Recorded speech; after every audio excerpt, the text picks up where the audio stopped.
Starting से देखते हैं चैप्टर नंबर 1। पहला टॉपिक है हमारे पास केमिकल इक्विलिब्रियम।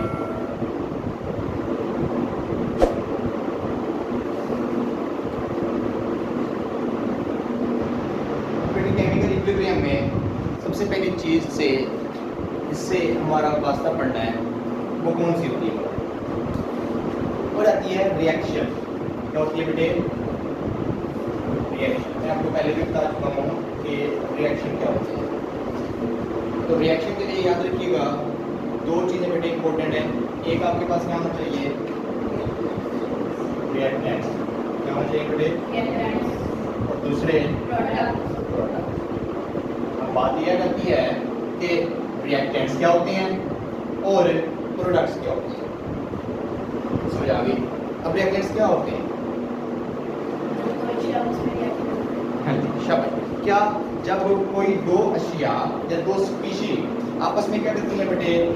रिएक्ट करती हैं, तो उन्हें हम क्या कहते हैं जी? रिएक्टेंट्स। और प्रोडक्ट किसे कहते हैं जी? प्रोडक्ट किसे कहते हैं कि जो रिएक्टेंट स्पीशी होती हैं वो आपस में मिलती हैं, रिएक्ट करती हैं, वो क्या बनाती हैं?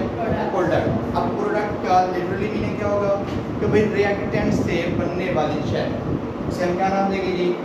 प्रोडक्ट्स का। ये तो आप लोग पहले ही पढ़ चुके हैं, ठीक हो गया। अच्छा, अब हमने कहा कि रिएक्शन के लिए ये दो चीज़ें क्या हैं? इम्पोर्टेंट है। तो जब ये दो चीज़ें इम्पोर्टेंट है, आपके पास रिएक्टेंट भी है बड़े, प्रोडक्ट भी है बड़े, तो रिएक्शन की डेफिनेशन आप कैसे करोगे? वो वाला जो प्रोसेस होता है ना, the process in which reactants combine together to form product, that is called reaction. ठीक है, सिंपली अगर हम रिएक्शन की बात करें, क्या होता है कि वो प्रोसेस जिसमें रिएक्टेंट्स कंबाइन होते हैं, ठीक है बेटे? रिएक्टेंट्स क्या हो गए?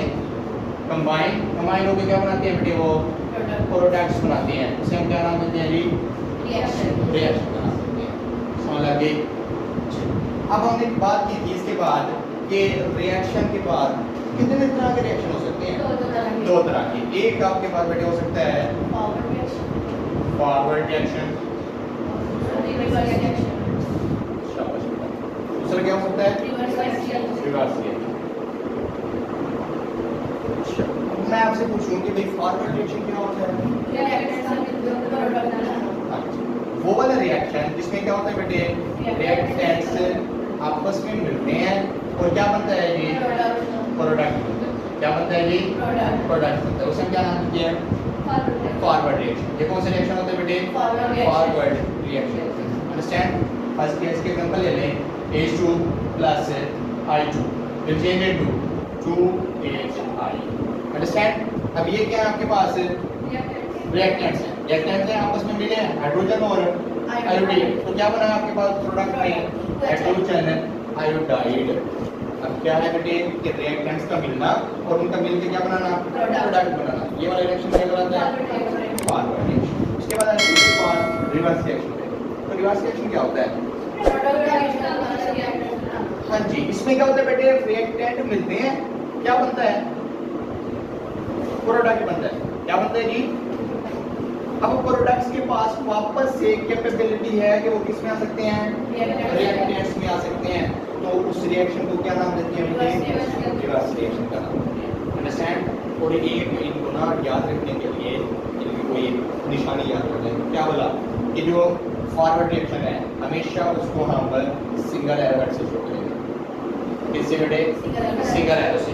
अब सिंगल एरो क्यों शो करते हैं? क्योंकि क्या होता है बेटे? रिएक्टेंट है, वो मिलेंगे, क्या बनेगा? प्रोडक्ट। अब प्रोडक्ट वापस रिएक्टेंट में तो नहीं आ सकते ना, इस वजह से क्या करेंगे कि सिंगल एरो यूज करते हैं। जबकि बात करते हैं बेटे रिवर्स की, तो उसमें क्या करते हैं बेटे? डबल एरो से इसको रिप्रेजेंट करते हैं। ये क्यों करते हैं? क्योंकि ये ऊपर वाला एरो किसको शो करता है? फॉरवर्ड रिएक्शन को, नीचे वाला बेटे रिवर्स को। कि भाई इसमें रिएक्टेंट है, जा रहे हैं, क्या बन रहा है? प्रोडक्ट। का प्रोडक्ट वापस किसमें आ रहे हैं? रिएक्टेंट्स में आ रहे हैं। इस वजह से रिवर्स रिएक्शन को किससे शो करते हैं? डबल एरो से। अंडरस्टैंड? इसके बाद हमने बात की थी कि रिवर्स रिएक्शन में हम मजीद दो बातें करते हैं। वो कौन कौन सी बता? रिवर्सिबल की बेटे और इरिवर्सिबल।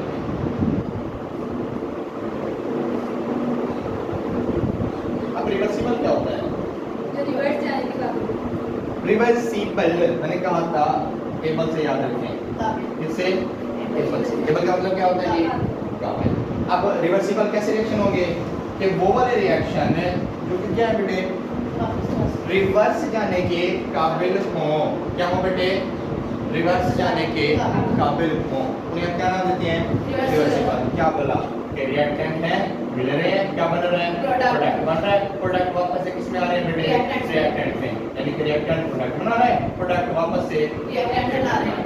मैंने कहा था इसकी और एक सैंपल है याद रखने के लिए। क्या बोला कि जो स्टार्टिंग पॉइंट होगा ना वही उसका क्या होगा? एंडिंग पॉइंट होगा। क्या मतलब है? हमने स्टार्ट कहाँ से किया? रिएक्टेंट से, तो क्या बना? प्रोडक्ट। वापस से प्रोडक्ट किसमें है? रिएक्टेंट में। तो स्टार्ट भी यहीं से किया था और एंड भी आके इधर ही हुआ। जब स्टार्टिंग पॉइंट एंडिंग पॉइंट बन जाए तो उसको हम क्या नाम दे देंगे?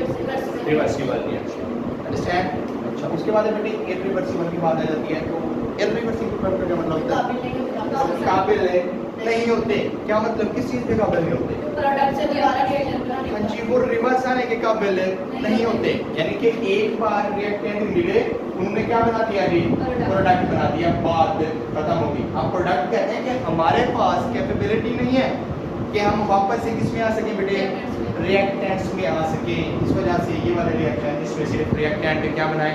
प्रोडक्ट बनाए, प्रोडक्ट वापस से रिएक्टेंट में ना आ सके, उन्हें हम क्या नाम देते हैं? ये इररिवर्सिबल रिएक्शन। अगर इसकी सिंपल एग्जांपल की बात करें तो क्या होता है? ये जैसे हमने दी पावर रिएक्शन की, ये लिख लो कि प्रोडक्ट बना हमारे पास 2HI। ठीक है बेटे, ये किसमें कन्वर्ट हो जाता है वापस से? H2 प्लस I2 में। जब इसको हम हीट करते हैं बेटे, क्या करते हैं? इसको हीट करते हैं। अंडरस्टैंड? अच्छा, ये क्या था आपके पास? 2HI। यहाँ पर क्या है? ये प्रोडक्ट है। क्या है? ये प्रोडक्ट है। तो यहाँ पर क्या है? रिएक्टेंट। क्या बेटे? ये रिएक्टेंट। अब यहाँ पर रिएक्टेंट ये कौन से हैं? हाइड्रोजन और आयोडीन। और प्रोडक्ट कौन सा है? Hydrogen iodide. लेकिन यहाँ पर हाइड्रोजन आयोडाइड क्या है? रिएक्टेंट्स है और ये प्रोडक्ट है। अब मतलब कहने का ये है कि रिएक्टेंट प्रोडक्ट बना रहे हैं, प्रोडक्ट वापस से क्या बना रहे हैं बेटे? रिएक्टेंट्स बना रहे हैं। तो उस रिएक्शन को क्या नाम देंगे? रिवर्सिबल रिएक्शन का नाम देंगे। अंडरस्टैंड? अच्छा, आपकी बुक में एक और एग्जांपल है कैल्शियम कार्बोनेट की। इसकी बेटे कैल्शियम कार्बोनेट की CaO plus CO2 will change into CaCO3। कि कैल्शियम ऑक्साइड जब कार्बन डाइऑक्साइड के साथ मिलती है क्या बनाता है?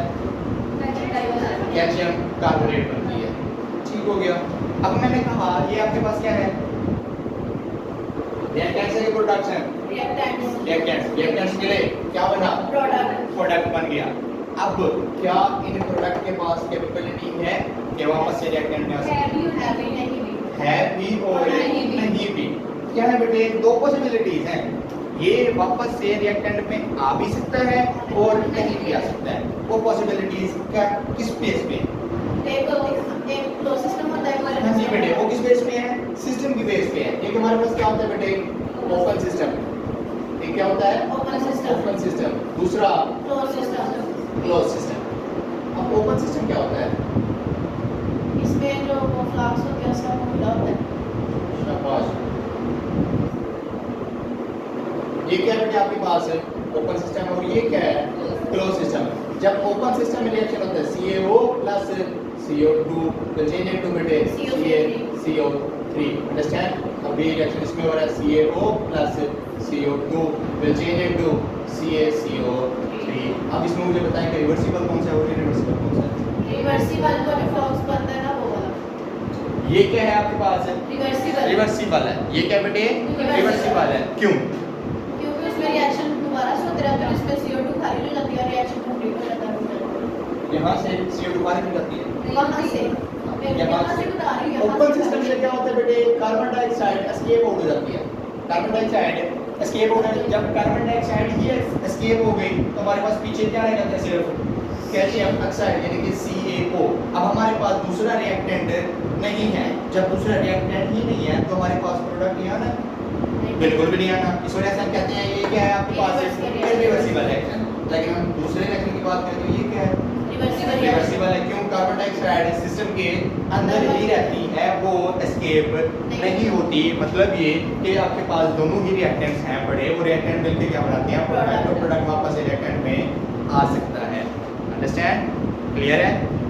आगे चलें। नेक्स्ट हमने क्या पढ़ा था बेटे?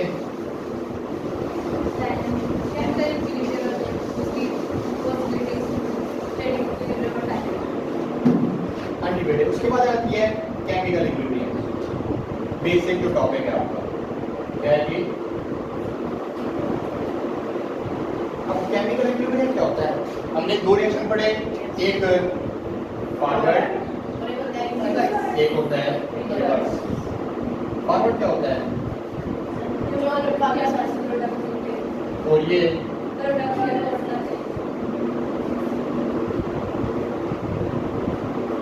ठीक हो गया। फॉरवर्ड क्या होता है? जिसमें रिएक्टेंट निकलती है, क्या बनता है?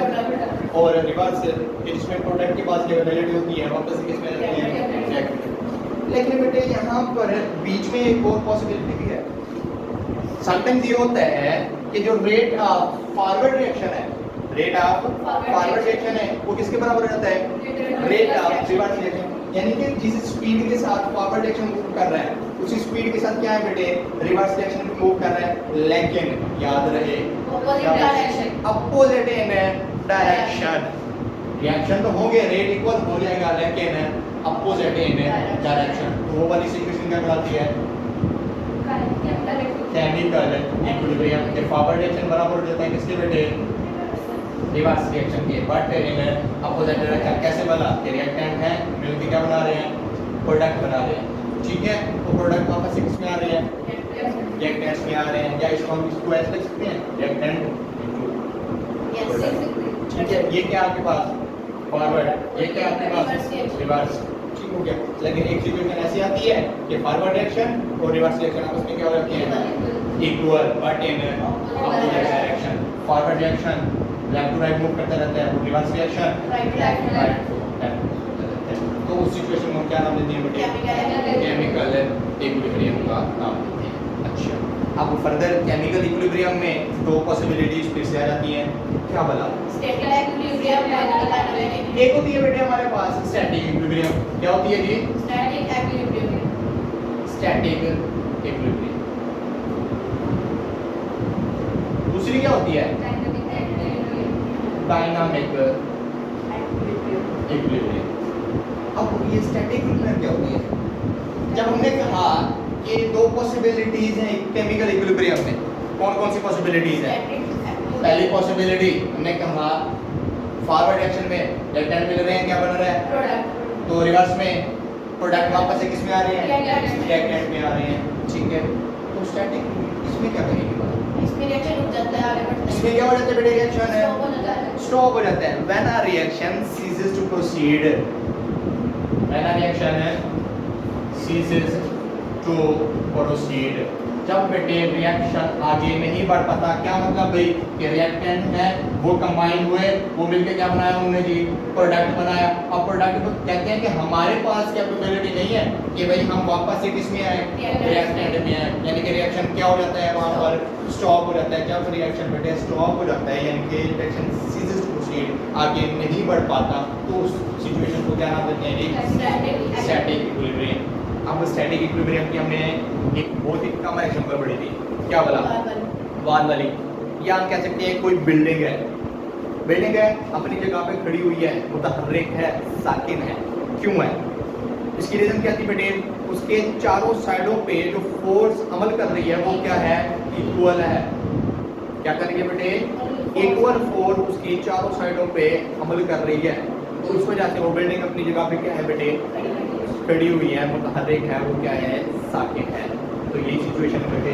ठीक है, तो ये किसकी एग्जांपल है? Static equilibrium. जब हम बात करते हैं बेटे डायनामिक इक्विलिब्रियम की, तो डायनामिक इक्विलिब्रियम और केमिकल इक्विलिब्रियम बिल्कुल सेम है। क्या बेटे? बिल्कुल सेम है। तो डायनामिक इक्विलिब्रियम में आ जाती है बेटे, डायनामिक का लिटरली मीनिंग है कॉन्टिन्यूटी। क्या लिटरली मीनिंग है?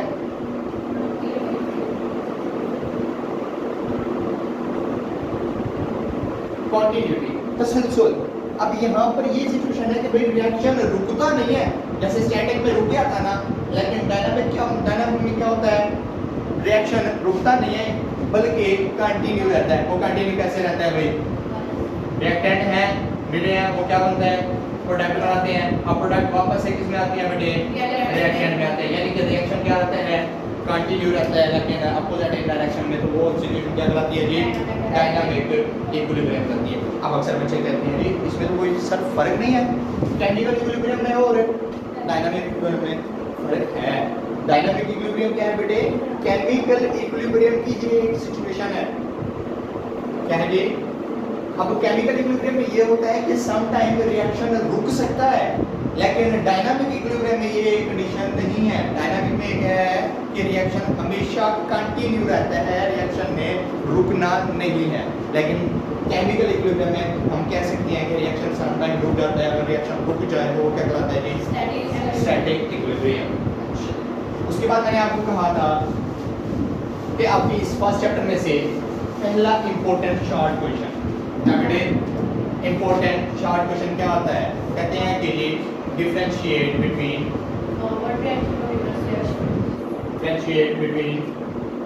Forward and reverse reaction. तो जब भी डिफरेंशिएशन की बात है तो क्या करना है आपने, दरमियान में लाइन लगानी है।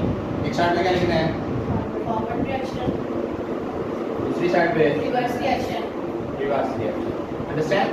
अच्छा, अब फॉरवर्ड रिएक्शन आपने पॉइंट्स बना के लिखते हैं। पहला पॉइंट इसका क्या था, जो रिएक्टेंट्स होते हैं मिलकर प्रोडक्ट बनाते हैं, वो वाला रिएक्शन जिसमें रिएक्टेंट्स मिलते हैं क्या बनता है जी, प्रोडक्ट्स बनता है। क्या बनते हैं जी, प्रोडक्ट। दूसरी बात, ये कहां से कहां मूव करते हैं, लेफ्ट टू राइट। क्या करते हैं बेटे, लेफ्ट टू राइट मूव करते हैं। तीसरी बात, स्टार्ट में रिएक्शन तेज होते हैं, इनिशियली क्या होता है बेटे, एट द बिगिनिंग स्टार्ट में रिएक्शन क्या होता है बेटे, फास्टर होता है। क्या होता है जी, ठीक हो गया।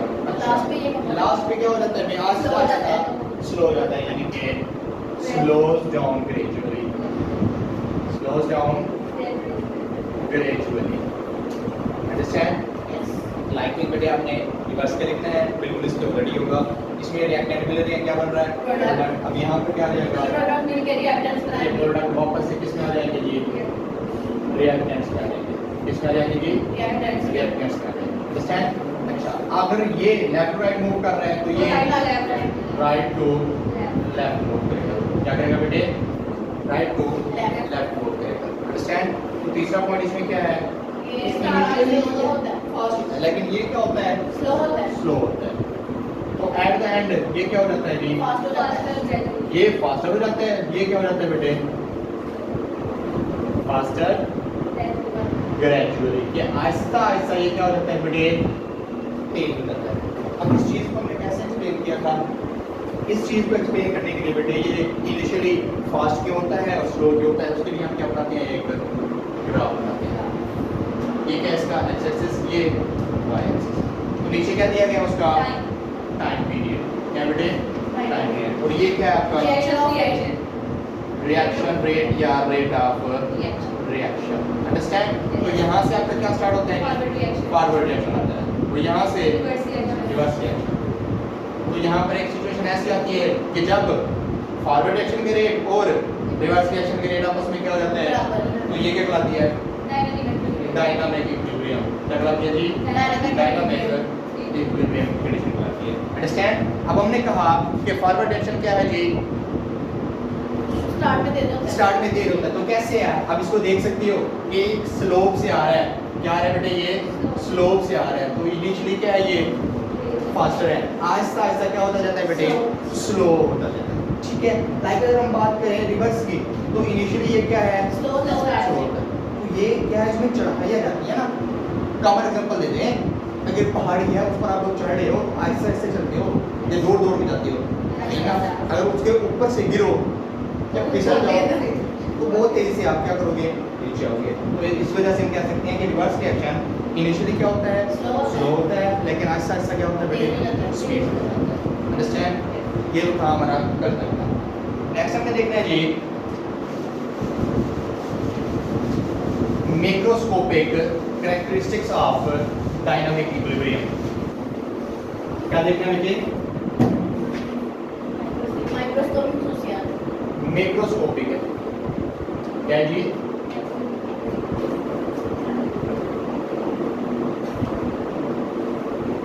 Macroscopic characteristics of dynamic equilibrium. अब दो चीजें होती हैं, एक होता है बेटे माइक्रोस्कोपिक, दूसरा होता है मैक्रोस्कोपिक। बस में क्या फर्क है पहले तो ये देख लें। माइक्रो बड़ा होता है, माइक्रो माइक्रो बड़ा होता है, मैक्रो छोटा होता है। अच्छा, माइक्रो क्या होता है? माइक्रो ये वाला माइक्रो। छोटा होता है, मैक्रो बड़ा होता है। शाबाश बेटे। माइक्रो क्या होता है? छोटा होता है। और बच्चे मैक्रो क्या होता है? बड़ा होता है। अंडरस्टैंड? अच्छा, अब इसको हम अगर मॉलिक्यूल की बेस पे इसकी डेफिनेशन करें, एक होता है माइक्रो मॉलिक्यूल, दूसरा होता है मैक्रो मॉलिक्यूल। तो माइक्रो में क्या होता है? वो वाले मॉलिक्यूल जिनका मॉलिक्यूलर वेट क्या होता है बेटे? कम होता है। वो वाले मॉलिक्यूल जिनका मॉलिक्यूलर वेट क्या होता है बेटे? कम होता है, उन्हें हम क्या नाम देते हैं? Micro molecule. और मैक्रो में क्या आ जाता है? ऐसे मॉलिक्यूल जिनका मॉलिक्यूलर वेट ज्यादा होता है। अंडरस्टैंड? ये तो बात होगी किसकी बेटे? माइक्रो और मैक्रो की। अब इसमें हमने पढ़ा है कि डायनामिक इक्विलिब्रियम है, इसकी हमने कैरेक्टरिस्टिक पढ़ी है। ये सारी जो आप लोग पीछे पढ़ चुके हो ना, ये उस सब का क्या है खुलासा आप हमने यहाँ पर एक्सप्लेन करना है कि इसकी कैरेक्टरिस्टिक क्या है। तो याद रखिएगा कि बेटे आपका इम्पोर्टेंट लॉन्ग क्वेश्चन है। क्या बेटे? इम्पोर्टेंट लॉन्ग क्वेश्चन है। एनुअल में ये 4 नंबर का आता है। कितने नंबर का? 4 मार्क्स का है आपका। अच्छा, तो पहली इसकी कैरेक्टरिस्टिक क्या है डायनामिक इक्विलिब्रियम की?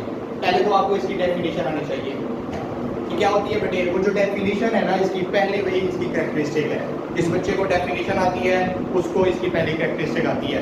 क्या है डेफिनेशन इसकी? Rate of forward reaction. ठीक है बेटे, किसके इक्वल आ जाता है? Rate of reverse reaction. Rate of reverse reaction. Reverse reaction. But opposite reaction. अच्छा जी, दूसरी इसकी प्रॉपर्टी क्या होता है बेटे? रेट ऑफ पावर रिएक्शन और रेट ऑफ रिवर्स रिएक्शन हमने कहा बराबर होते हैं। पहली इसकी कैरेक्टरिस्टिक होगी। दूसरी अगर हम बात करें तो क्या होता है कि rate of power reaction rate of reverse reaction के इक्वल तो होता है, लेकिन बेटे what in opposite direction. What in opposite direction. क्या मतलब हुई कि जो फॉरवर्ड रिएक्शन होता है वो क्या करता है?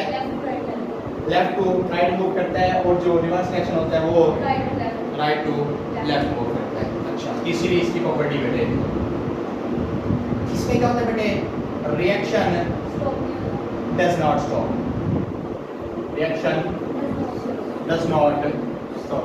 क्या मतलब? रिएक्शन रुकता नहीं है। रिएक्शन क्या रहता है बेटे?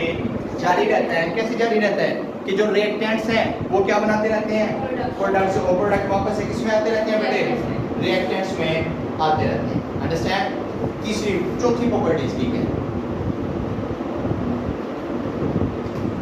पहले तो हमें बात कर रहे कि रेट ऑफ पावर रिएक्शन किसके बराबर हो गया? दूसरी बात कर दी अपोजिट डायरेक्शन में। तीसरी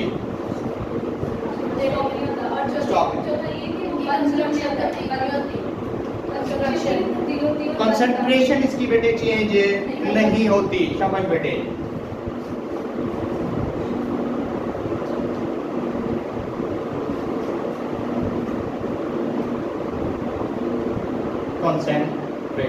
कंसंट्रेशन का क्या मतलब है? चौथी प्रॉपर्टी है बेटे कि क्या करते हैं? Do not change their concentration. कौन कंसंट्रेशन चेंज नहीं करते बेटे? याद रखिएगा जो आपके पास रिएक्टेंट्स होते हैं, क्या होते हैं? रिएक्टेंट्स होते हैं। और आपके पास क्या होते हैं जी? प्रोडक्ट्स होते हैं। ये अपनी कंसंट्रेशन को चेंज नहीं करते। जितनी कंसंट्रेशन शुरू में होती है एंड में भी उतनी ही क्या होती है बेटे आपके पास बाकी रहती है। क्या मतलब भाई कि रिएक्टेंट्स जितने हमने लिए उतने के उतने ही रहते हैं, और जो प्रोडक्ट जितने बने हैं बेटे हमारे पास उतने ही रहते हैं। इस चीज़ को कैसे एक्सप्लेन करेंगे? ये देखो आपके पास क्या बेटे? H2 plus I2 will change into 2HI। ठीक हो गया? अब इनिशियली ये क्या है आपके पास? रिएक्टेंट्स है, और ये क्या है जी? प्रोडक्ट है। तो ये कितने मोल है? एक मोल लिया हमने, ये भी एक मोल लिया, ठीक है। तो प्रोडक्ट में कितने मोल है? 2 मोल बन गए। कितने बन गए बेटे? 2 मोल बन गए। अच्छा, अब वापस से क्या आते हैं जी? 2HI, ये किस में कन्वर्ट हो जाता है जी? हम इसको हीट करते हैं H2 प्लस I2 में, अंडरस्टैंड? H2 प्लस I2 में कन्वर्ट हो जाता है। अब इसमें कितने मोल हैं? ये एक मोल, ये कितने हैं? 1 मोल, ये इसका हाइड्रोजन का 1 मोल, आयोडीन का 2 मोल हाइड्रोजन आयोडाइड के, बराबर है कि नहीं है? अब यहाँ पर देखिए हाइड्रोजन आयोडाइड कितने मोल दे, यहाँ पर भी कितने मोल है? यहाँ पर हाइड्रोजन आयोडीन कितने मोल दे? 1 और यहाँ पर भी 1 मोल। क्या है बेटे? ये इक्वल है, अंडरस्टैंड? काफी है यहाँ तक, काफी है, आगे बढ़ाओ।